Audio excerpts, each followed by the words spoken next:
Orang ini teman-teman kalau antum lihat dahinya hitam sekali. Sholat malam gak pernah lewat. Gak pernah lewat sholat duha. Sunnah semua dikerjain. Sholat azan sudah di masjid saat pertama. Ibadahnya luar biasa. Saya terus terang pribadi terus bertanya, kenapa Allah belum bukain rezekinya orang ini? Apa sebabnya? Kenapa kok belum dikasih sama Allah sebagaimana dikasihnya orang-orang soleh yang lain? Orang ini soleh luar biasa. Saya kadang-kadang cemburu lihat ibadahnya. Lalu saya tiba-tiba seperti mendapatkan jawaban dari pertanyaan yang selama ini di hidup saya. Lebih dari 20 tahun saya bersahabat. Saya selalu bertanya, kenapa orang ini belum dibukain rezekinya? Saya dapat pada saat itu jawabannya, teman-teman. Kita akan bahas masalah doa, teman-teman. Alasan saya menulis tulisan ini sebenarnya karena banyaknya pertanyaan yang sampai kepada saya tentang bagaimana saya bisa mengetahui kalau doa saya diterima, Ustaz.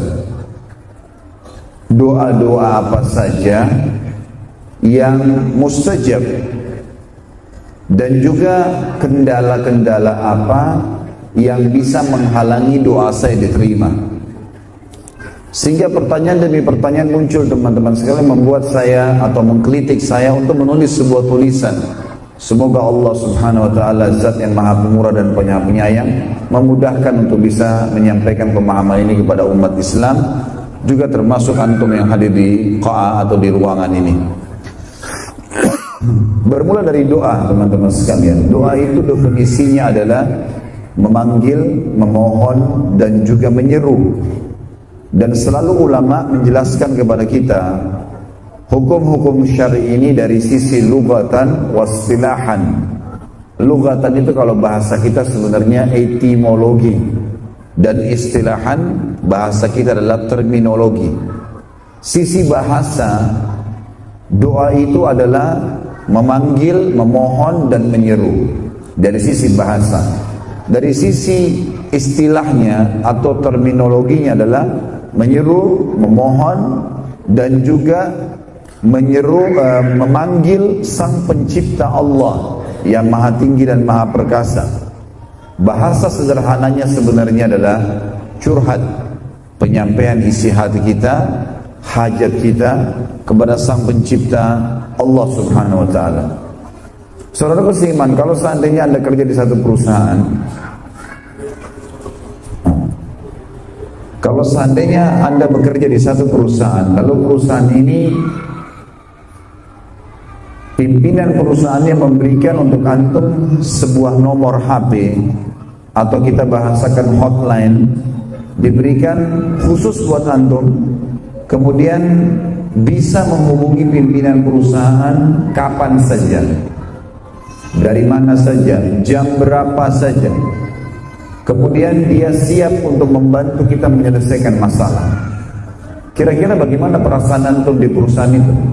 Setiap kali ada masalah, tinggal kontak ke nomor yang tadi diberikan, dan ini langsung dirutnya atau pemilik perusahaannya, komisarisnya menjawab dan menyelesaikan masalah itu. Saya yakin teman-teman sekalian kita akan selalu tenang, karena pimpinan perusahaan kita kalau kekurangan dana, kita lagi butuh dijenguk kalau sakit, butuh safar tiba-tiba, dipenuhi semua sama dia. Sebenarnya seorang mukmin, teman-teman sekalian, sudah memiliki doa. Doa ini bukan penyampaian kepada pimpinan perusahaan antum, tapi kepada pencipta langit dan bumi. Kalau kita lagi sakit, teman-teman, yang menciptakan kita hanya Allah yang maha perkasa dan maha kuasa. Dan yang menciptakan juga penyakit itu hanya Allah yang maha perkasa dan maha kuasa. Dan juga yang bisa menyembuhkan hanya Allah yang maha perkasa dan maha kuasa. Juga pada saat kita mendapatkan nikmat, lagi ada nikmat yang melimpah, kesehatan, makanan, minuman, pasangan, keturunan, segala macam hal, yang telah menciptakan kita adalah sang pencipta Allah maha kuasa dan maha perkasa. Juga yang bisa mempertahankan nikmat itu atau menambahnya adalah Allah zat perkasa dan maha kuasa. Maka teman-teman sekalian, tinggal satu caranya, doa. mengangkat tangan ke langit ataupun tidak mengangkatnya, tinggal memuji namanya, alhamdulillah, bacakan salawat pada nabinya, wassalatu wassalamu ala rasulillah, lalu sampaikan hajat kita, maka dijawab oleh sang pencipta Allah. Ini pembukaan materi kita tentang masalah definisi doa itu sendiri. Doa ini teman-teman sekalian dijadikan di dalam agama kita sebagai inti ibadah. Sabda baginda Nabi SAW dalam hadis Bukhari Muslim, ad-du'a huwal ibadah. Doa itu adalah inti daripada ibadah. Salat teman-teman semuanya doa. Begitu takbir ada doa iftitah. Al-Fatihah 3 ayat 4 ayat pertama puji-pujian kepada Allah. Ayat selanjutnya 3 ayat tersisa itu semuanya teman-teman sekalian berisi doa. Kemudian juga ruku, ada doa ruku, i'tidal, ada doa i'tidal. Begitu sampai salam. Bahkan teman-teman sekalian, sebelum salam kita dianjurkan menghafal dan mengamalkan 23 macam doa yang dijadikan juga mustajab pada saat itu. Kita tahu semuanya, kita ingin keluar rumah ada doanya, masuk rumah ada doanya, mau makan ada doa, habis makan ada doa, masuk kamar mandi doa, keluar kamar mandi doa. Bahkan mau berhubungan biologi suami istri ada doanya. Semuanya dipandu. Maka doa ini teman-teman memang inti daripada ibadah. Sangat wajar kalau kita betul-betul mempelajari dan memahami apa itu doa. Kita dengarkan dalilnya. Allah Zat Maha Kuasa dan Kuasa telah berfirman kepada kita. A'udzu billahi minasyaitonir rajim dalam surah Ghafir, surah nomor 40, ayatnya ayat 60. Wa qala rabbukum ud'uni astajib lakum innal ladzina yastakbiruna 'an ibadati sayadkhuluna jahannama dakhirin. Dan Tuhanmu hai Muhammad, dan Tuhan kalian telah menyeru, memastikan bahwasanya berdoalah kepadaku, pasti aku akan karuniakan jawab, ku perkenankan buat kalian. Ada janji di sini, berdoa pasti diterima. Sesungguhnya orang-orang yang sombong tidak mau berdoa kepadaku, maka mereka akan masuk ke dalam neraka jahanam dalam keadaan hina dina. Teman-teman sekalian, ada sebuah pepatah bahasa Arab yang sangat baik dan bijak mengatakan, jangan kau minta kepada makhluk yang kalau kau minta padanya, manusia maksudnya, yang kalau kau minta padanya maka dia akan marah. Kalau kita punya hajat teman-teman, kita datangi satu manusia, kita minta pertama 1 kali, 2 kali, 3 kali, 10 kali, dia akan marah nanti. Ini orang kok minta-minta terus. Kata penyair ini, jangan kau minta pada makhluk yang kalau kau minta padanya dia akan marah, tapi mintalah kepada Zat Allah Azza wa Jalla, yang kalau kau tidak minta justru dia marah. Diambil daripada hadis riwayat Tirmidzi dan hasan sahih hadis ini, man lam yad'ullah yaghdab alaihi. Orang yang tidak berdoa sama Allah justru Allah marah padanya. Kenapa dia tidak berdoa? Allah Subhanahu wa taala, kata ulama, seringkali mendatangkan cobaan kepada manusia agar mereka berdoa padanya. Tujuannya sebenarnya itu. Tujuan utama cobaan yang datang, selain ada poin kedua, poin ketiga untuk membersihkan dosa dan yang lain-lainnya teman-teman, maka target utamanya adalah bagaimana seseorang itu bergantung dan berdoa kepada Allah. Baik, ada poin-poin yang saya ingin jadikan sebagai inti judul-judul ya, sebagai bahan muhasabah. Yang pertama teman-teman, fahami dulu kalau doa itu adalah ibadah. Maksudnya antum lihat hasilnya di dunia atau tidak lihat hasilnya, dia ibadah. Sama dengan sholat, sama dengan jihad, sama dengan haji, sama dengan antum puasa. Kita laksanakan, tapi belum tahu hasilnya. Doa sama. Harus kita pikirkan teman-teman, kalau doa itu adalah ibadah. lihat hasilnya atau tidak, tetap kita akan panen pada hari kiamat. Jadi tidak ada doa yang sia-sia, walaupun belum kelihatan. Terlebih lagi doa itu adalah alat komunikasi antara seorang hamba dengan Allah subhanahu wa ta'ala. Ini masalah yang pertama. Poin yang pertama yang harus direnungi, kalau doa adalah ibadah, rutinkan saja terus. Jalankan sebagaimana antum rutin sholat, jalankan sebagaimana rutin segala-galanya kita kerjakan. Yang kedua teman-teman, doa yang kita panjatkan pada saat diijabah oleh Sang Pencipta Allah, itu melalui tahapan penerimaan doa. Begini maksudnya, dengarkan hadis Bukhari. Kata Nabi SAW, saya langsung terjemahkan saja, tidak ada seorang muslim di muka bumi yang berdoa kepada Allah kecuali Allah akan menjawabnya. Hanya saja melalui salah satu dari 3 tahapan. Yang pertama, yustajab lahu, langsung dikasih pada saat itu. Minta sembuh disembuhkan, minta kaya dikayakan, minta menikah dimudahkan, dan seterusnya. Atau kata Nabi SAW, yusraf anhu su, orang ini diselamatkan dari musibah yang akan menimpa dia. Atau yuddahar lahu yaumal qiyamah, disimpankan yang dia panen dalam bentuk pahala pada hari kiamat. Dalam sebuah athar yang sahih disebutkan, baginda Nabi SAW bersabda, hari kiamat nanti akan ada orang-orang yang datang teman-teman sekalian membawa bergunung-gunung pahala. Lalu mereka bingung, dari mana pahala ini? Mereka sempat berkata, dari mana pahala ini? Bertanya kepada para malaikat. Lalu mereka berkata, para malaikat itu, ini adalah pahala doa-doa kalian yang belum kalian terima jawabannya di dunia. Maka diterima dalam bentuk pahala yang besar bergunung-gunung hari kiamat. Lalu apa kata Nabi SAW? Semua orang-orang itu yang menerima pahala bergunung-gunung berharap pada saat itu agar semua doa mereka di dunia belum dikasih jawabannya, agar mereka menerima dalam bentuk pahala yang besar pada hari kiamat. Kata para ulama teman-teman sekalian, kalau seandainya ada orang, kita bahas tadi kalau langsung diterima, Allah kasih terima. Yang kedua, Allah hilangkan kesusahan.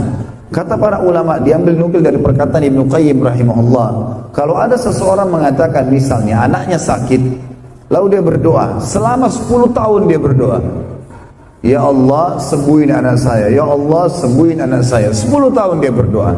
Lalu kemudian dia berhenti berdoa karena beralasan Allah belum menerima doa saya, buktinya anak saya tidak disembuhkan.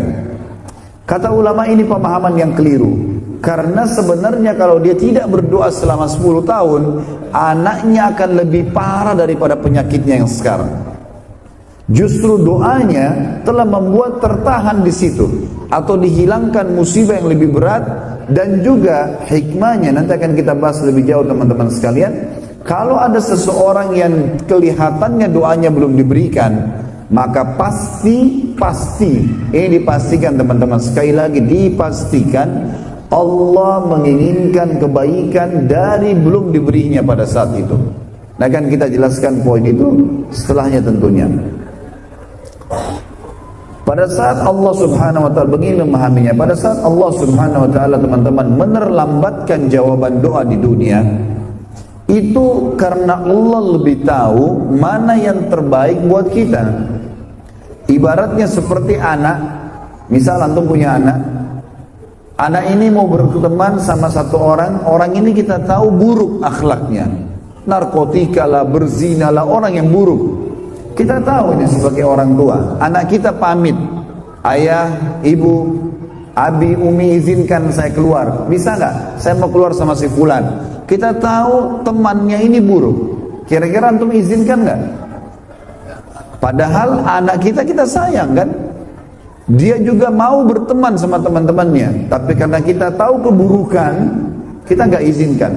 Kata Ibnu Qayyim rahimahullah, Allah Azza wa Jal bila hambanya merengek meminta padanya dan belum dikasih, Allah tahu Kalau ini dikasih, buruk buat dia, akan jadi masalah buat dia. Saya akan kasih contoh di sini supaya teman-teman paham. Di Saudi teman-teman ada satu kejadian nyata, dan ini disampaikan oleh salah seorang dokter di Ummul Qura. Beliau mengatakan ada temannya melamar seorang wanita, dan wanita ini sudah sangat cocok dengan dia secara fisik. Dia sudah nazar, melamar, diterima, 3 bulan lagi akan menikah. Ini kisah nyata dari Saudi. Pada saat teman-teman sekalian sudah diterima lamarannya dan 3 bulan lagi akan nikah, dia sudah sangat gembira. Orang ini, kata dokter ini, Dr. Muhammad kebetulan namanya, beliau mengatakan orang ini sangat soleh, ibadahnya bagus. Saya tahu benar, kata dia. Orang ini teman dekat saya. Tapi waktu dia sudah diterima lamarannya, tiba-tiba tanpa sebab, sebulan setelah diterima lamarannya, tinggal 2 bulan lagi nikah, tiba-tiba dibatalkan sepihak oleh si perempuan itu. Ditanya oleh dia kenapa sebabnya, gak ada jawaban. Orang tuanya perempuan pun sudah malu. Nanya anak perempuannya, jawabannya pokoknya saya tidak mau sama orang ini ayah. Harus batal pernikahan. Kenapa? Kasih uzur supaya ada jawaban. Pokoknya saya nggak mau. Tiba-tiba saya rasa nggak suka sama orang ini. Berjalan teman-teman 2 bulan, kata Dr. Muhammad, beliau mengatakan orang ini setiap hari antara azan dan iqamah, kalau lagi sholat di masjid bersamaan dengan saya, kalau lagi ada kesempatan, lagi jalan, kemudian ada kesempatan pada saat hujan turunkah, ada kesempatan nanti kita akan sebutkan di akhir materi kita waktu-waktu mustajab doa, dia selalu meminta, ya Allah merengek kembalikan perempuan ini, saya suka sama dia, jadikan jodoh saya. Merengek seperti anak kecil. Kata Dr. Muhammad, sampai waktu saya dengar doanya, karena dia teman dekat saya, selalu sama-sama di mobil, selalu sama-sama sholat berjamaah di masjid, maka yang saya bilang, saya pun berdoa mengatakan, ya Allah ijabahkan doanya orang ini. Kesian, sampai merengek luar biasa kepada Allah dia minta. Kata Dr. Muhammad, terus saja orang ini berdoa selama 2 bulan teman-teman sekalian, non-stop. Ternyata kelihatannya tidak diijabah. Setelah 2 bulan rupanya perempuan ini memang menunggu tanggal hari H yang tadinya sudah disepakati supaya keluarganya nggak terlalu malu. Lewat hari H itu ada laki-laki lain melamar, diterima lamarannya, menikah. Laki-laki yang tadi yang kita jadikan saksi bahasan kita teman-teman sekalian, pada saat dia tahu perempuan itu sudah menikah, dia tahu istrinya orang, dia berhenti berdoa. Lalu kata Dr. Muhammad, saya justru tahu bahwasanya Allah sayang dengan teman saya pada saat si perempuan itu nikah sama laki-laki lain. Justru pada saat itu saya terima jawabannya. Selama ini saya bertanya-tanya kenapa Allah belum ijabah doanya. Ternyata teman-teman sekalian, dia mengatakan sebulan setelah perempuan itu nikah sama laki-laki tadi yang jadi suaminya sekarang, terdeteksi di payudara sebelah kirinya kena kanker ganas. Harus dipotong payudara sebelah kirinya.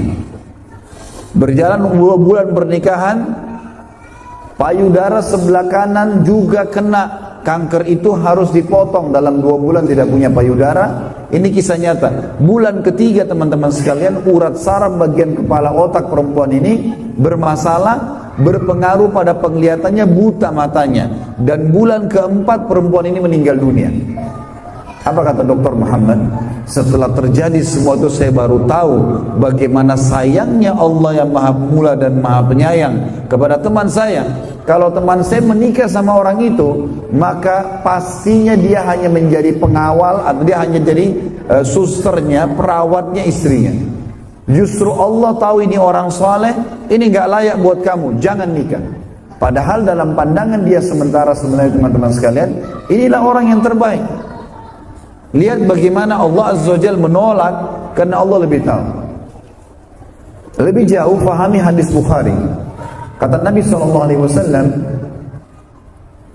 Allah berfirman kepada para malaikat, tahankan sebagian rezekinya hambaku ini kepada fulan, karena kalau kau luaskan dia tidak akan menyembahku, dan luaskan rezekinya si fulan, karena kalau kau luaskan dia malah tambah taat kepadaku. Ini ada saksi bahasan dengan bahasan kita teman-teman. Saya punya teman dekat di Indonesia. Teman saya ini dari saya masih SMA di Madinah tahun 90, kebetulan beliau datang bekerja. Sahabat dekat saya jadikan sahabat, bukan mahasiswa tapi beliau kerja pada saat itu. Semenjak itu teman-teman sekalian, sampai terakhir saya ketemu mungkin 2 tahun lalu, saya melihat keadaan dia sama persis seperti dulu. Masih susah hidupnya teman-teman sekalian, susah hidupnya. Rumah ninggal, numpang sama istrinya yang punya rumah. Pendapatan kadang-kadang tenaganya dipakai, kadang-kadang enggak. Pas-pasan semua hidupnya. Tapi makan dia. Orang tahu kenapa orang banyak bantu dia, orang kasih makanan, orang kasih duit sebagian, tapi dia terus terang tidak punya rumah sendiri, tidak punya kendaraan, dan ini sudah bertahun-tahun berjalan. Orang ini teman-teman kalau antum lihat dahinya hitam sekali. Sholat malam gak pernah lewat, gak pernah lewat sholat duha, sunnah semua dikerjain, sholat azan sudah di masjid saf pertama. Ibadahnya luar biasa. Saya terus terang pribadi terus bertanya, kenapa Allah belum bukain rezekinya orang ini? Apa sebabnya? Kenapa kok belum dikasih sama Allah sebagaimana dikasihnya orang-orang soleh yang lain? Orang ini soleh luar biasa. Saya kadang-kadang cemburu lihat ibadahnya gitu. Ternyata teman-teman sekalian, satu waktu saya tabligh akbar di kotanya dia. Turun naik pesawat di satu kota, saya nggak sebutin kotanya untuk menutupi beliau tentunya. Ini cuma pelajaran ibrah. Turun dari pesawat di satu kota besar, naik mobil ke kota itu. Saya sewa mobil, naik ke sana, tabligh akbar. Selesai tabligh akbar dia temuin saya, habis itu dia ikut sama saya. Saya mau ikut ke kota yang sebelah. Baiklah, silakan. Waktu itu teman-teman saya sewa mobil Avanza. Dan mobil juga ini bukan mobil baru lah. Jalanlah kami pulang ke sana sekitar 1 jam, 1 jam setengah perjalanan. Di tengah jalan sambil ngobrol-ngobrol, bernostalgia dulu masa di Madinah, ngobrol masalah pengajian, apa segala. Kemudian lewat satu mobil teman-teman, menyelip mobil kami dengan sangat cepat dan seperti orang yang ugal-ugalan. Karena cepatnya mobil itu melintasi mobil kami dan tiba-tiba menyelip di depan mobil sampai supirnya kaget. Dan memang goyang mobil itu pada saat itu. Sebenarnya memang secara akal memancing emosi gitu kan. Tapi saya mengatakan innalillahi wa inna ilaihi raji'un. Semoga Allah kasih hidayah. Tapi yang aneh teman-teman, teman saya di belakang, tiba-tiba saya tidak sangka selama puluhan tahun saya bersahabat sama dia, belum pernah saya dengar lisannya mengucapkan seperti itu. Tiba-tiba dia mencaci maki mobil itu, mengucapkan kata-kata yang tidak layak lah untuk seorang ikhwah gitu ya. Kayaknya tidak mungkin keluar dari lisan orang yang sudah paham agama. Tapi dia ucapkan, keluar macam-macam, mencaci maki orang itu. Terus saya balik ke arah orang ini. Lalu saya tiba-tiba seperti mendapatkan jawaban dari pertanyaan yang selama ini di hidup saya. Lebih dari 20 tahun saya bersahabat. Saya selalu bertanya, kenapa orang ini belum dibukain rezekinya? Saya dapat pada saat itu jawabannya teman-teman. Ternyata orang ini Allah Azza wa Jalla sengaja menahan itu semua, tidak diberikan, karena kalau dikasih malah berbahaya orang ini. Ini baru mobil sewa udah bisa caci maki orang. Gimana kalau mobilnya mobil sendiri? Jadi saya berpikir, oh subhanallah, mungkin Allah mau dia tetap dalam ketaatan sehingga disempitkan keadaannya. Padahal tidak pernah berhenti. Saya tahu sendiri antara azan iqamah udah suruh berdoa kepada Allah, ibadahnya luar biasa. Tapi begitulah teman-teman sekalian, Allah dengan kemahamurahannya menunda sesuatu itu dengan hikmah yang dia inginkan. Baik, ini kurang lebih yang saya inginkan sebagai bahan muhasabah. Ada 2 hal tadi ya, tentang masalah doa itu adalah ibadah. Dan ingat teman-teman, doa itu ada tahapan penerimaannya. Bisa antum dikasih langsung, bisa dihilangkan masalah yang menimpa antum, atau bisa dipanen dalam bentuk pahala pada hari kiamat. Dan saya sudah kasih contoh, kalau terlambat atau belum dikasih, jangan putus asa berdoa. dan pasti sangka baiklah dengan Allah. Ana inda dhanna abdi bi. Kata Nabi SAW, Allah berfirman, saya sudah akan prasangkan hambaku. Gitu kan? Jadi memang kita harus bersangka baik dengan Allah Subhanahu wa ta'ala.